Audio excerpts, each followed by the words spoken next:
So today I'll be interviewing my manager. I work at Golden Corral, and his name is Lance Davis. Is that correct? Mm-hmm. Okay. So here's question number 1.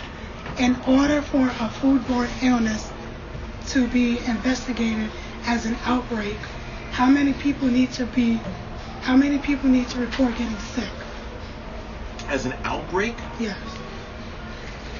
First of all, it takes 24 to 48 hours for a foodborne illness to actually occur, to grow. Mm-hmm. You know what I'm saying? And then for an outbreak, that's got to go to the CDC. That's got to go to the city health department for them to make those decisions. That's not made on an individual. That's not made on a store level basis. Okay. Which is not a. No, I'm sorry. Why is it important to keep areas in and around the restroom clean? The restroom specifically? The restroom, sorry. The restaurant? Well, people want to eat in a clean environment, so it's important to make sure that the floors, the chairs, the walls, and you don't know what people are bringing in and out. You know what I mean? What they're coming in with. So it's important that the staff continually cleans behind each guest and sanitizes the tables and wipes down the chairs and keeps the carpets clean, so that we keep whatever outside elements out of the restaurant or keep it controlled. Okay. What is the importance of keeping raw food cooked to prevent cross-contamination? Raw food and contamination. Well, two different things.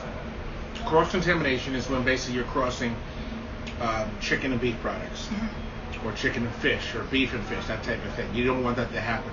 So always wear gloves, and always make sure when you're handling your product that it's a different cutting board, it's a different knife, the stuff's being cleaned, it's being sanitized, along with the gloves. And then when the product, you should have a container for the discard or the excess, and a product for your finished. When you finish cutting up or you finish separating out the product. Okay. But the first part of that question in regards to what was the repeat it? What is the importance of keeping raw food cooked to prevent cross-contamination? Well, that's the thing. Well, again, that's cross-contamination is different from raw food.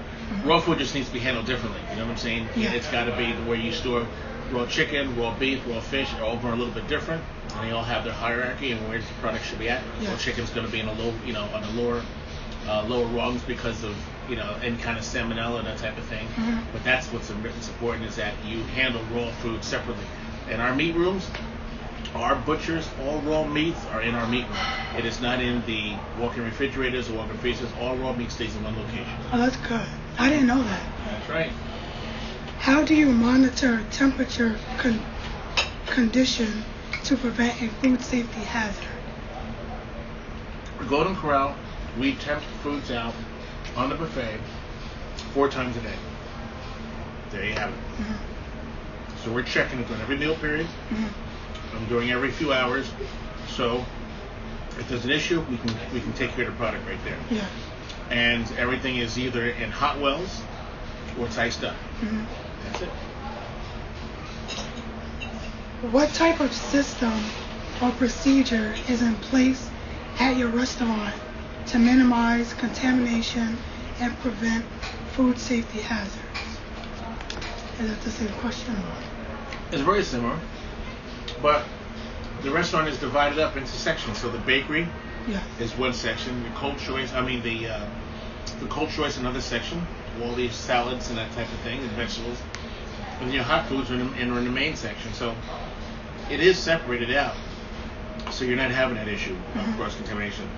Usually the stuff in the main station is all cooked food. And everything else, desserts, are separate because they're going to be usually chilled. And then same with the cold choice stuff, is the salads and the vegetables and that type of thing are all going to be chilled. So they're in coolers. Yes.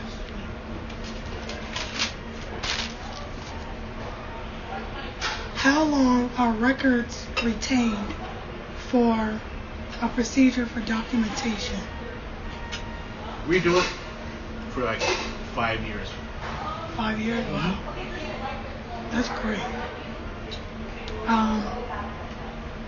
Okay. Do you know what a food defense plan is? Have you heard of it or no? Haven't heard of it, but we probably have one in place. Okay. What is it? It is a functional tool to establish the use, to prevent, protect against, mitigate, respond to, and recover from an intentional contamination incident. Do you think you guys have that implemented here at this facility?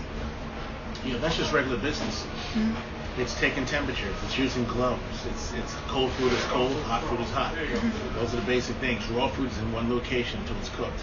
That's Are you familiar with Food Safety Modernization Act? Have you heard of that or no?